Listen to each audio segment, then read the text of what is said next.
On November the 3rd, the non-profit World Preservation Foundation co-hosted with Dodds Parliamentary Services a unique gathering at the historic Central Hall, Westminster in London, with speakers from government, science, media and advocacy organisations to discuss the increasingly evident effects of climate change and explain how the production of food, and in particular livestock raising, is seriously impacting global warming, biodiversity loss, water shortages and more.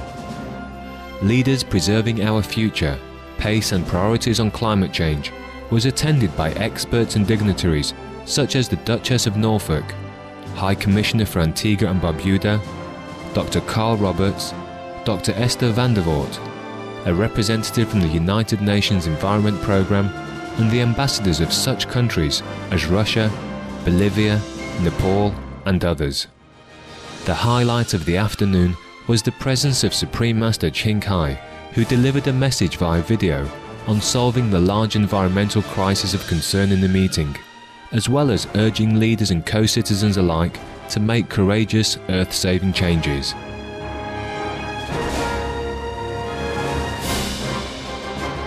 We now invite you to join us for part 6 of the 7-part rebroadcast of the live conference, Leaders Preserving Our Future, Pace and Priorities on Climate Change, on November the 3rd, 2010 in Westminster, London, in the United Kingdom.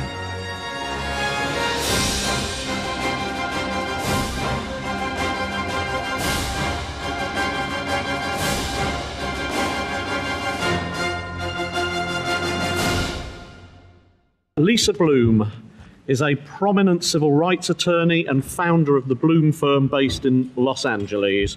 She's also an award-winning CNN and CBS TV news legal analyst, a lifelong vegetarian and a committed vegan. Ms. Bloom has recently finished her book, How to Stay Smart in a Dumbed-Down World, a wake-up call to put aside modern life distractions and focus on meaningful issues like climate change. And we have a chance to share some of her thoughts and wisdom there. Thank you.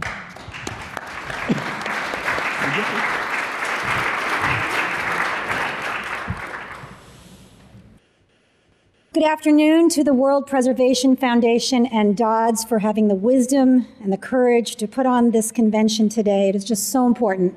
I thank you from the bottom of my heart. A generation ago, a hardy band of activists dared to speak the truth about the dangers of cigarette smoking. Naysayers said to them, "This will never work. You cannot take on big tobacco. It's a multi-billion-pound, even back then, global industry. It's a vital economic engine in many countries." But these brave souls believed that speaking the truth about a toxic industry mattered, so they soldiered on. Today, smoking worldwide is significantly down. Many cities ban smoking in public places, and the tobacco industry is a shadow of its former self, and people are living healthier lives as a result. The time is now to take on another massive global industry that is destroying us. The large-scale breeding, confinement, slaughter, and consumption of animals is intensely cruel to billions of animals who experience constant fear, pain, and suffering, often spending their entire brief, hormone-stuffed, bloated lives in crates so small they can never turn around, standing in their own feces day after day, their beaks or ears or tails hacked or burned without anesthesia, their young ripped away at birth, and in the case of hens, their male chicks ground to death alive as an industry standard practice. Don't be fooled. Even free-range eggs come from these conditions. If you believe in karma, you might believe that the human health costs from the animal industry was nature's way at striking back at us for this cruelty.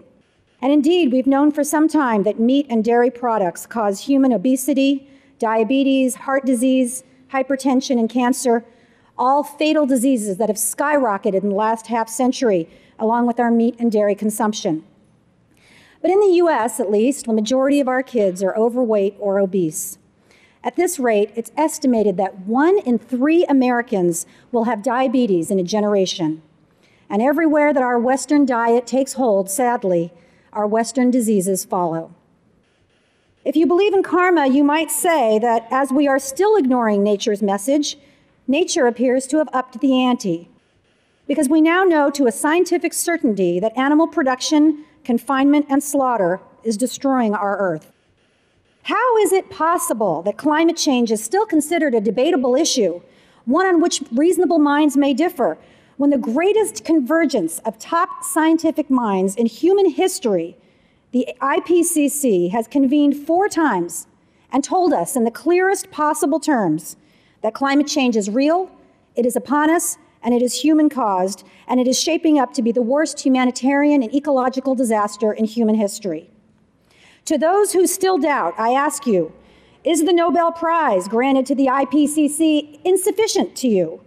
How about the over 100 world governments who independently endorsed the IPCC's findings, including those with the most to lose, like my government, the US, or Saudi Arabia, or China? To my American neighbors, the majority of whom do not believe in climate change, is it not enough for you that not only Barack Obama and Hillary Clinton know that climate change is real, it is upon us, and it is human-caused, but also Senator John McCain and former President George W. Bush? Do you choose to disbelieve our own space agency, NASA, which posts photos, videos, charts, and graphs sounding the alarm about rising temperatures, melting ice caps, and extreme weather caused daily by climate change? Not believing in climate change is no longer an option. One may as well not believe in gravity, not believe the Earth is ground, or not believe in science. And we now know that the animal industry causes more greenhouse gas than any other, including the transportation sector. We know that the raising of cows and pigs and chickens requires large-scale deforestation, and that 1/3 of the world's landmass has been bulldozed for pastures and factory farming. Without all the trees that once absorbed CO2, greenhouse gases are released back into the atmosphere. And what comes out of the animals themselves is toxic. From the 8 million tons of CO2 the animals exhale to the nitrous oxide and methane gas emitted from the animals' manure and from the animals themselves. Well, we've heard from the scientists. I'm not a scientist, I'm a citizen. But as a lifelong vegetarian, I have quietly enjoyed the good health and enormous energy of my plant-based diet for 3 decades. But I can remain quiet no longer. Diet can no longer be a matter of private choice when the choice to buy meat and dairy products causes unspeakable cruelty to sentient beings, and when the choice is destroying our planet. Governments must stop subsidizing this toxic industry and must instead subsidize organic plant-based farming, which consumes far less energy and feeds far more people. And we, as citizens, each and every one of us, must prod our leaders to act by boldly speaking the truth. Each of us must shout from the rooftops. We must post on Facebook. We must blog, tweet. We must tell our families and friends that we are reducing our meat and dairy consumption right now, and we must explain why, over and over again, if necessary. Look, I'm not predisposed to be an activist on this issue. My issues are civil rights, the education of third world girls, and animal cruelty. But preserving a livable planet must take precedence over everything else. So I talk about it. I even wrote a book about this issue, Think: How to Stay Smart in a Dumbed-Down World, to wake us up to the importance of thinking deeply about what matters. I took on my own industry, the media, for our ridiculous focus on drunken celebrities and plastic surgery, to the exclusion of pressing matters like genocide, war, and climate change. And at every meal, when people ask me, as they inevitably do, why I'm vegan, I explain the climate change connection and give them a taste of my roasted butternut squash pizza or my black bean guacamole tacos. And next time you meet up with your friends, do it at your local vegan restaurant. You might be surprised at how much everyone likes it. Have you tried those vegan cupcakes? Because, my friends, not only is vegan food the healthiest gift you can give your body, not only does it allow you to look in animals' eyes with compassion and without shame, vegan food is freaking delicious. Because concern about climate change is not just for the scientists and the politicians. The planet belongs to all of us. I, for one, refuse to stand idly by as extreme weather is already plaguing us, as animals go extinct, as 100 million refugees are predicted for my children's generation. Beef vegan on meatless Mondays. Beef vegan tonight for dinner. Beef vegan tomorrow just for one day, or for the month of November, or for the rest of your life. Be a stubborn advocate for our planet. and tell everyone why you're doing it. Raise consciousness, send web links, bake vegan cupcakes, force mainstream environmental groups to grapple with this core issue. We can do it if we speak the truth and we live the courage of our convictions, just as generations before us have done on other seemingly insurmountable issues. Join me in this cause at think.tv online, or follow me on Twitter and Facebook, and together we can form a movement to restore balance to our Earth. Thank you.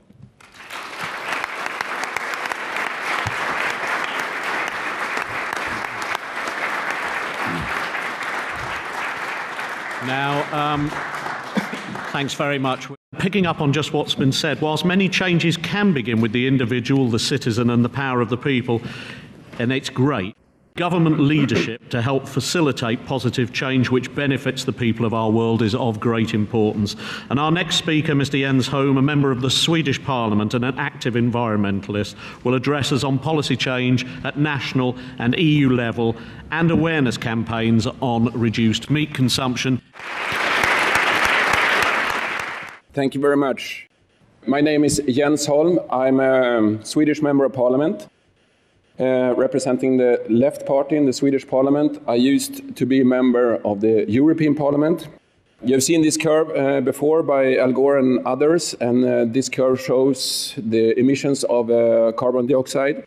It's pretty scaring when you look at this curve, what happens after the industrialized revolution.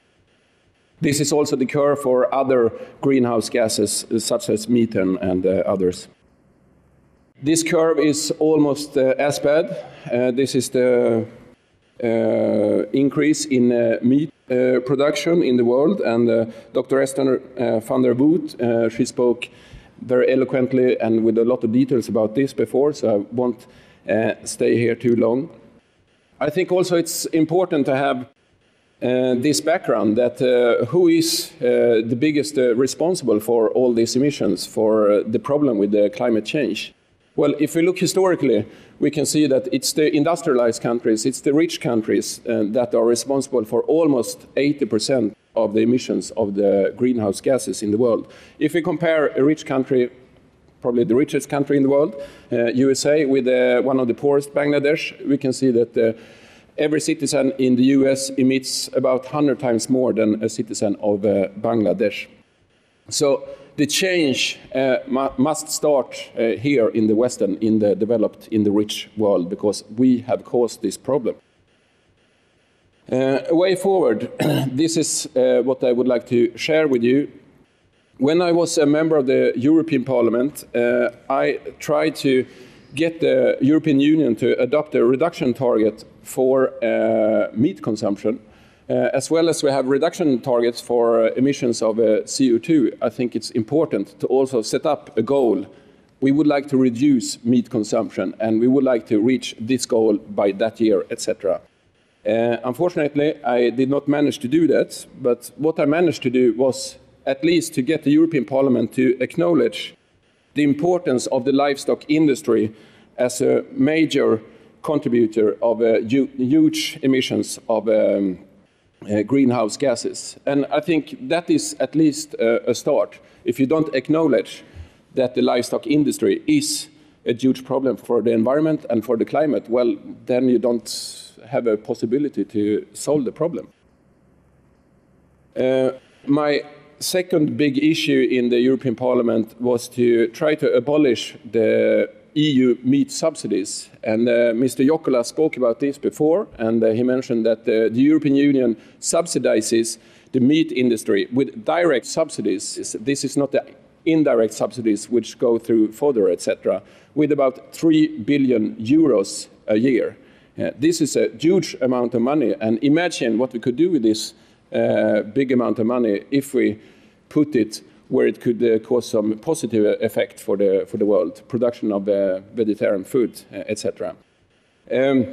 This is still a huge problem which needs to be resolved, and I urge all politicians on a national and on the EU level continue to put pressure on these subsidies because they are extremely counterproductive. In the Swedish Parliament, my party, the Left Party, released a bill just a couple of weeks ago, which is called Reduction of Meat Consumption Bill. And that consists of a few important factors. The first is that we set up a reduction target of meat consumption. We would like to reduce the Swedish consumption of meat with at least 25% by 2020.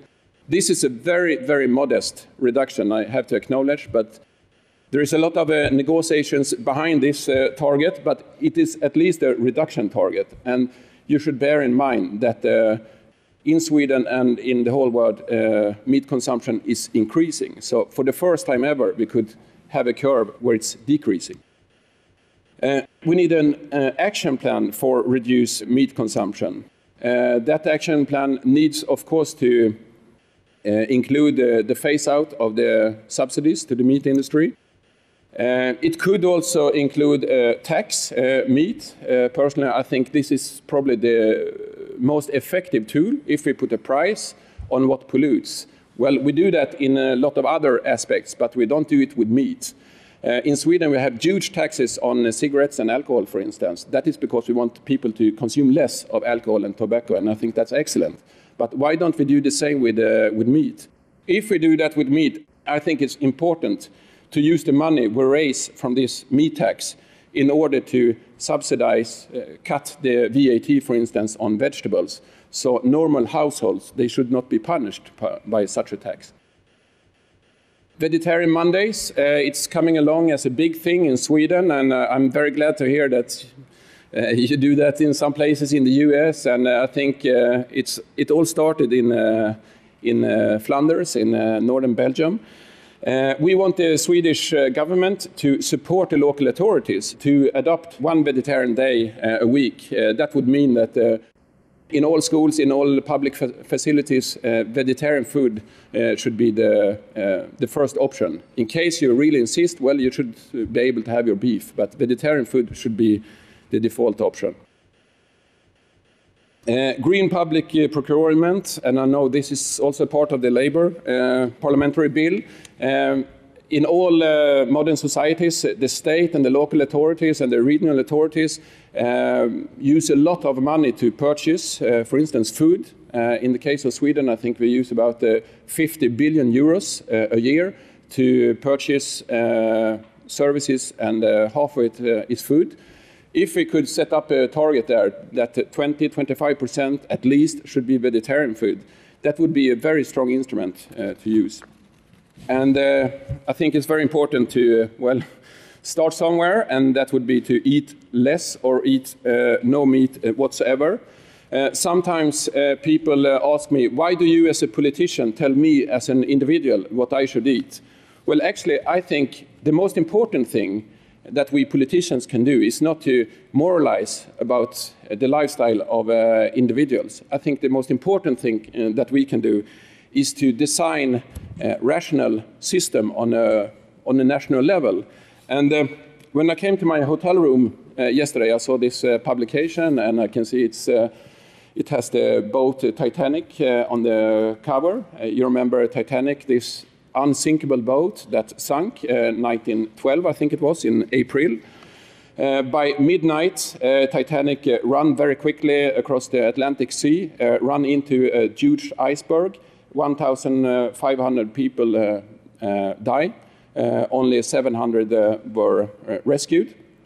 And I asked myself, was Titanic, was this ship led by rational thinking? No, I don't think so, because they knew there were a lot of iceberg out there in the Atlantic Sea. They knew they were driving far too fast in spite of the warnings of iceberg. And what they did was that they were locking the bottom floors where the poor people were traveling. So actually, the people at the bottom of Titanic, they were unable to leave the boat and try to get rescued.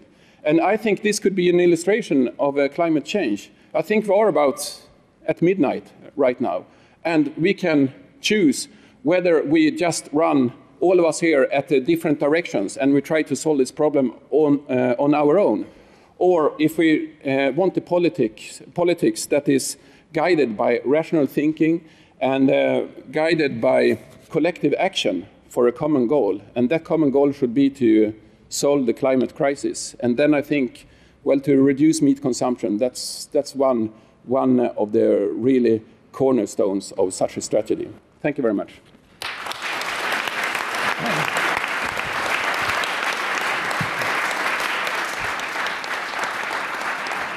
So Jens has been a member of the European Parliament and also in Sweden, and now we have a Member of Parliament in the UK, Kerry McCarthy. She's the Shadow Minister for the Treasury, and she's going to speak about the health and environmental benefits of a plant-based diet. Put your hands together.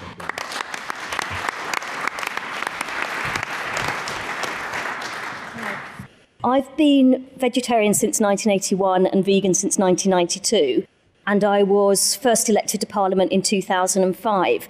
I was lucky in that the area I represent, I'm from a Bristol constituency, and Bristol is quite a vegan-friendly place. It has a Bristol Vegan Fair each year, which is the largest vegan fair in Europe. So in terms of my own constituents, there were as many people who thought it was great that I was vegan as people who would have objected to it. But the world of Westminster, wasn't perhaps quite ready for me to be launched upon them. So it took me a few years before I actually started raising the issue in Parliament. And in the end, after a few years of waiting for someone else to do it, I had a Westminster Hall debate on the impact of livestock, on the environmental impact of the livestock sector.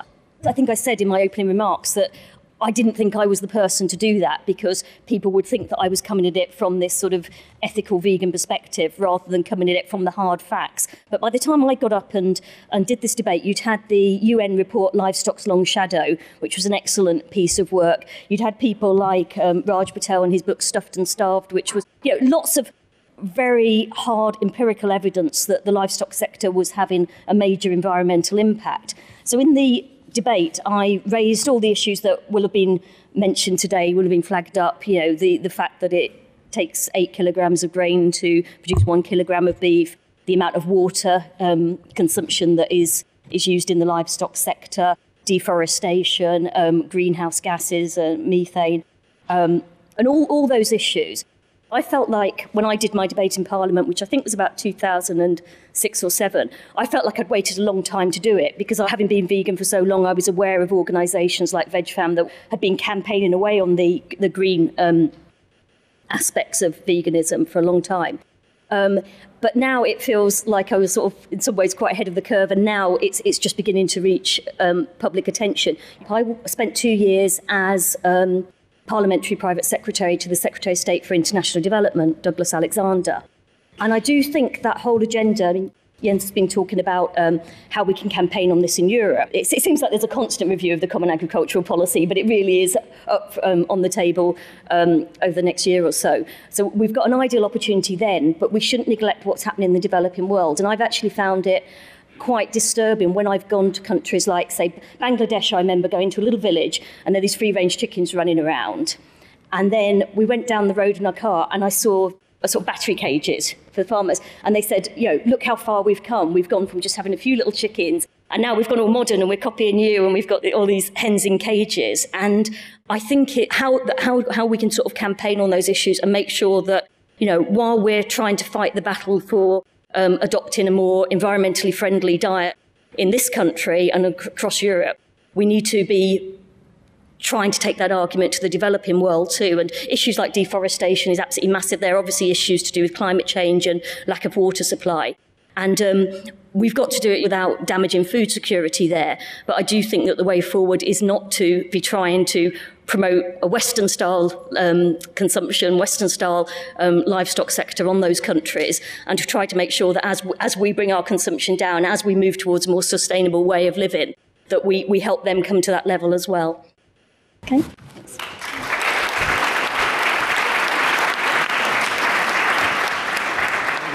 Thank you.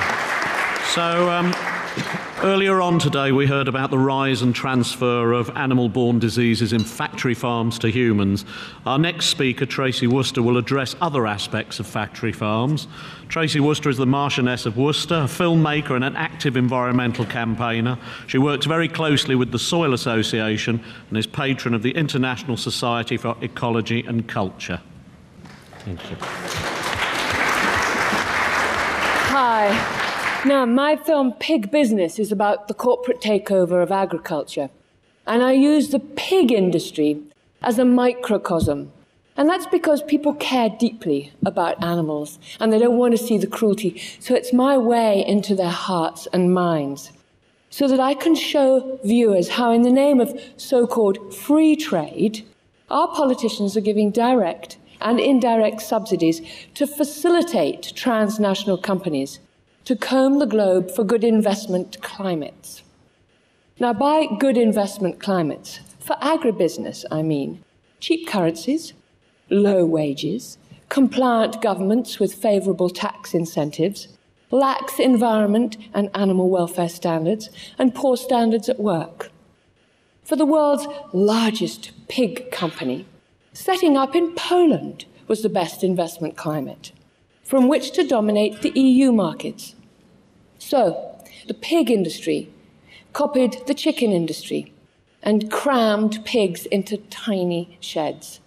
Now, in most European countries, the mother pig is in a cage her entire life, and she can't even turn around. The fattening pigs are raised on concrete slats so that the feces can drop through for convenience. Now, to prevent their frustration from boredom, they bite each other's tails. So to prevent this, the factory farm operators cut off their tails, but it's done automatically. Now, this practice is illegal in the EU, but it's ignored by 80% of the farmers who are forced to break the law to keep up with the big giants in this cutthroat economy. Now, the biodegrading feces in these large sheds, in vast lagoons, and spread on fields emits a toxic cocktail that affects the health of the workers and those living downstream. Scientific reports say that these gases cause serious respiratory and neurological illnesses. In March this year, a Missouri court awarded $825,000 each to people sickened by a nearby pig factory farm. The untreated waste finds itself into the water table and pollutes the drinking water. It then goes on to pollute the rivers and the sea, where it causes nutrient overload and massive fish kills. Now, in these cramped conditions, the animals are also extremely sick, not least because the baby pigs are weaned from their mothers at 3 weeks old when their immune system is not strong. They therefore have to be given antibiotics to keep them alive. Now, the bacteria mutates to become resistant to the antibiotics, thus creating superbugs. Now, these are released into the natural environment and to the neighbouring people. The most terrifying monster bugs are E. coli, Salmonella, Campylobacter, and the pig strain of MRSA. In the Netherlands, 40% of the pigs and 50% of the farmers carry this pig strain of MRSA. And 30% of the MRSA in their hospitals is the pig strain. Now, our free trade laws stop us from saying, no, we don't want to import pork from countries that have the pig strain of MRSA. And worse than this, too, actually, is that this cheap pork coming into our countries has actually ensured that our farms have to get bigger, shoving more pigs into these farms, and therefore necessitating even more antibiotics. So we will be breeding our own pig strain of MRSA. So, to feed the pigs, we've already heard this, soya is imported from South America, thus depriving local people of land to feed themselves, depleting their water, denuding their forests, increasing CO2 emissions, and polluting the environment with pesticides. The land grab to grow soya to feed pigs has exacerbated the migration of landless people into city slums. Now destitute, they serve as perfect investment climates for big business to soak up cheap labour. So, pursuing continuous economic growth on a finite planet fuels volatility in food markets, with rising prices and food shortages. Unless regions become more self-sufficient in food, we will see more food riots, more famine, Now, the UK is a very small, very overpopulated island. So our politicians should take food out of the global free trade treaties, encourage regional production for regional consumption by protecting our farmers in a volatile economy. We need to support our grassroots of informed consumers who keep their money in the locality by supporting local farmers, by buying fresh produce from local small-scale shops and farmers' markets. They covered the extra costs by reducing meat consumption and moving to an organic-based plant diet. Now, my film is actually on YouTube, but you can also pick one up. So please take it to your work, share it to your friends, and spread the message. Thank you.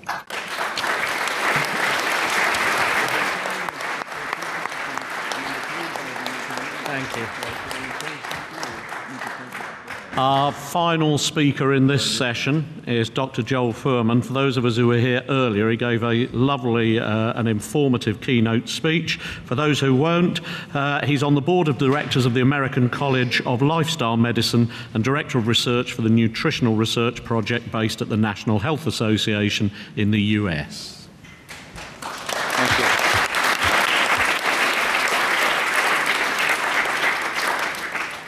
I just would like to give you a feel for the impact that nutritional excellence can have on lessening healthcare costs and reducing morbidity and mortality, and putting together an opportunity for people to have better health than was ever before available in human history.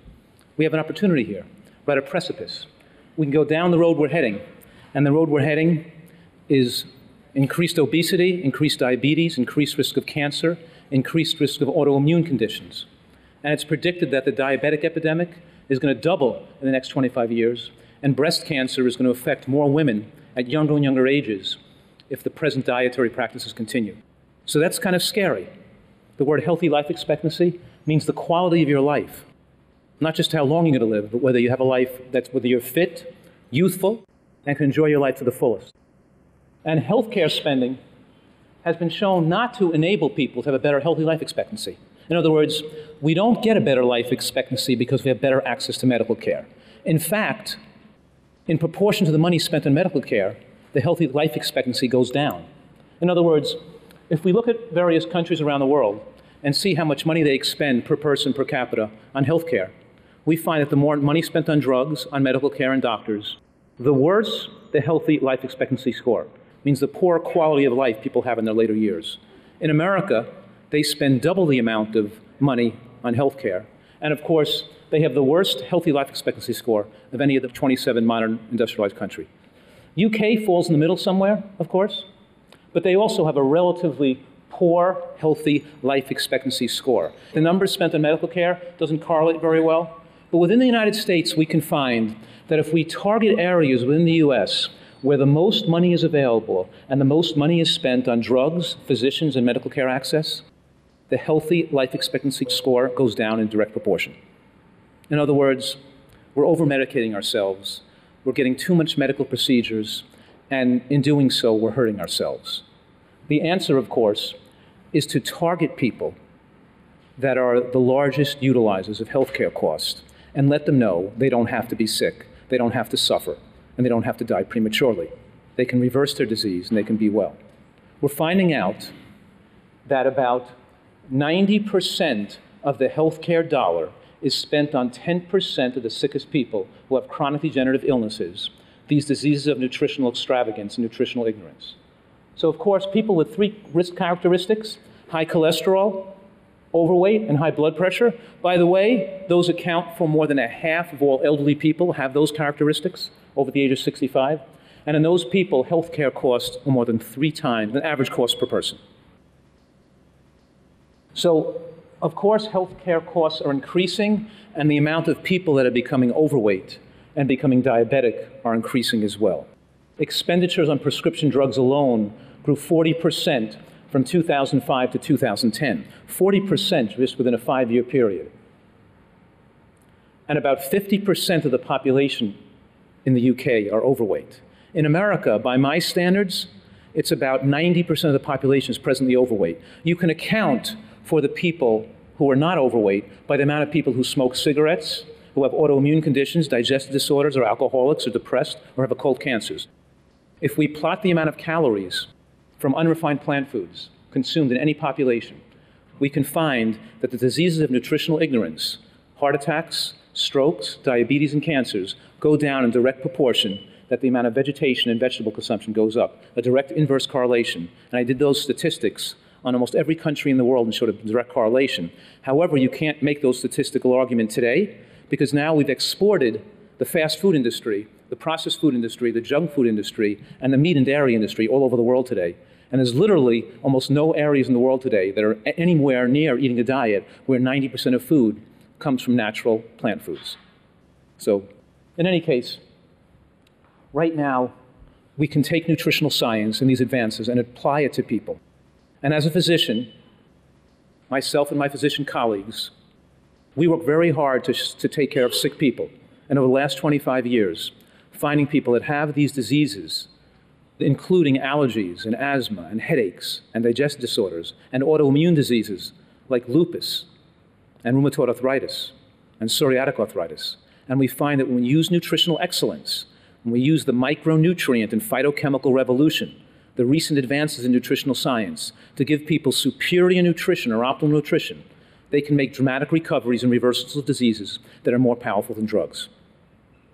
So compelling data from nutritional studies, population studies, interventional studies, and epidemiologic studies show that heart disease and diabetes and even cancer is not the inevitable consequence of aging.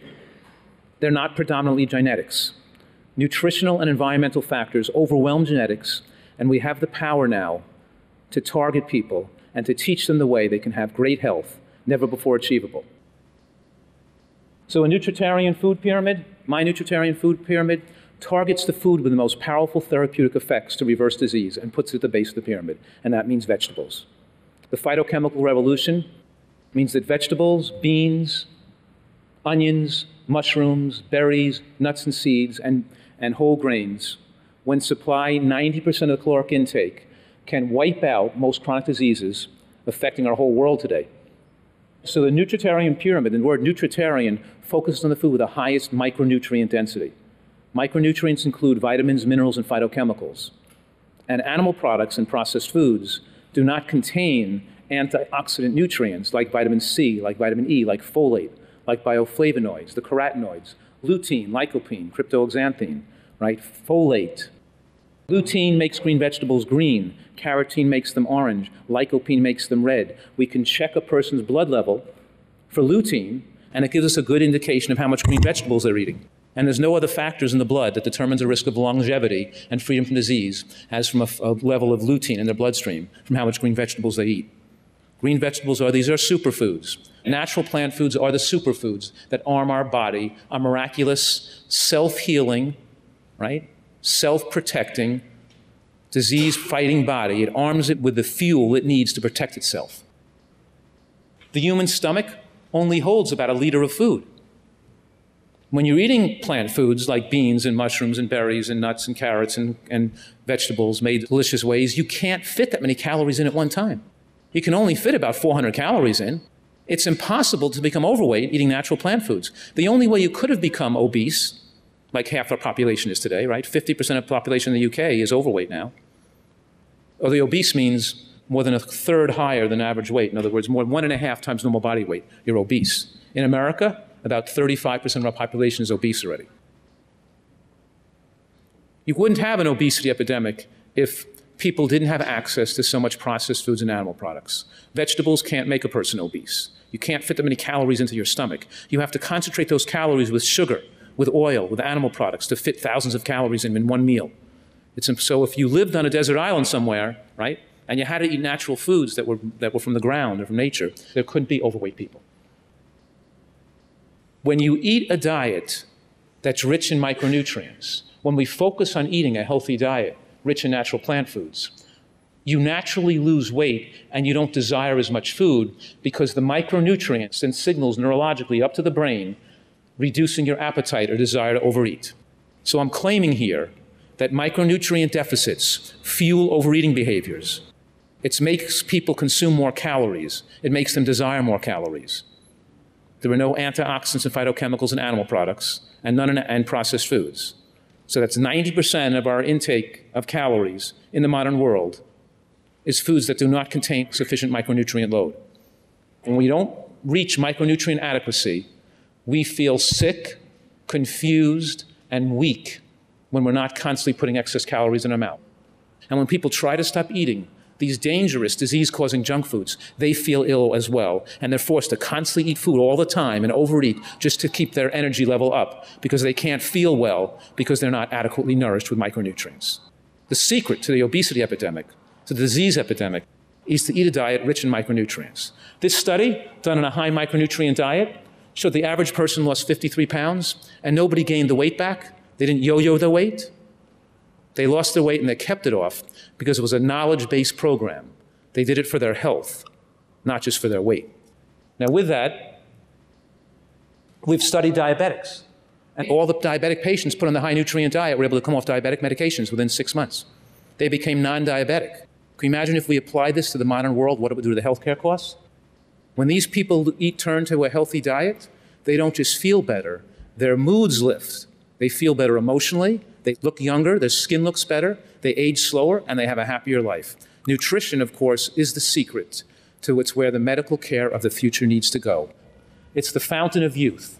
When you follow a plant-based diet rich in micronutrients, with vegetables and beans and mushrooms and onions, which all have particular and specific ingredients which target the cell's repair mechanisms to increase DNA repair from broken crosslinks that could lead to cancer. These foods have healing properties to protect the body against the diseases that ravage modern society.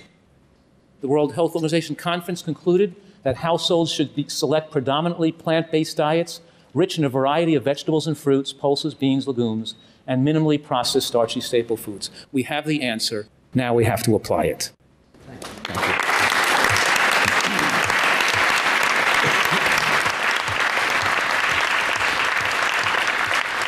Right. We have a small period of time for questions, and it's a great panel that we've got here. So if you'd like to ask a question, perhaps you could raise your hand. Question to Lisa, really. You alluded to influencing your colleagues in the media. Given their very short attention span, do you have any sort of real thoughts about how you can do that and how you can sustain the discussion of these sorts of things within the media? Yes, the media in the States and here to some extent is consumer driven.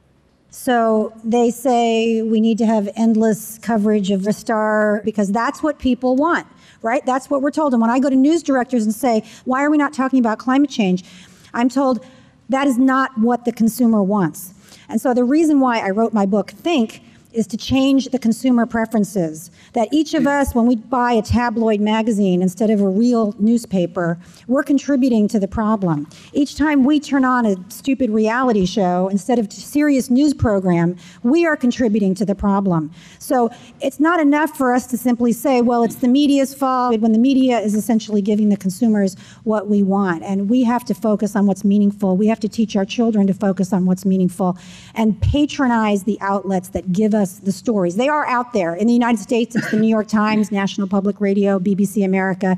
Here, of course, you have some very good news outlets. Those are the ones you should be patronizing.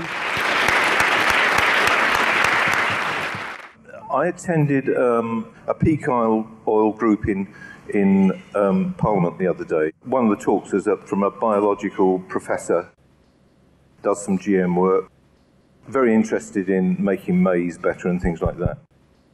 But the issue is, can you really grow much more by intense horticulture, you might call it, rather than by farming, even if it's organic farming? As far as I'm concerned, if you see a film called The Power of Community, it's about Cuba and how they were deprived of petroleum and therefore petroleum-based fertilizer. And basically they're growing food in the hinterland of their cities, and their food is of very, very high quality, and a lot of people have jobs. And it's not very expensive, but what it's about is having labor back on the land. Because very often they have companion farming, so that you have plants that the insects don't like. So the insects don't go near the main lot of plants. You don't need pesticides. You don't need fertilizer because they use the manure from the oxen. And so it's a completely cyclical process. And that's what we need to look at. Thank you very much.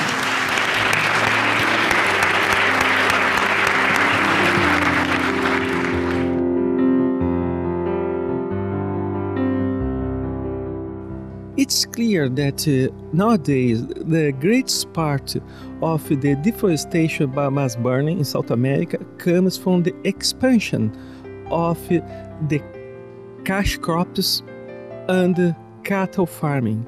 The important thing that I think that is we must examine not values, the scale of values that we have about our experience in this planet. If you don't change that, if you don't think in different ways about consumption, of producing energy, first, we're not going to control this kind of global pollution. Second, is becoming day by day more socially unfair, where a small part of the population consumes too much and the great part doesn't consume it. And at the same time suffers the consequence of global climatic change.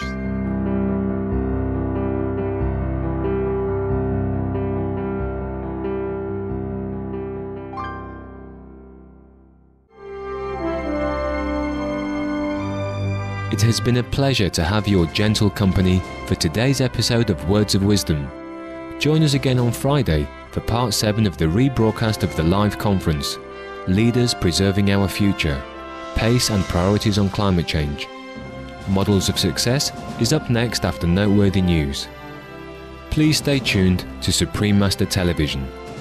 With heaven's grace, may your life flourish with much joy and loving kindness. For more details, please visit www.suprememastertv.com/WOW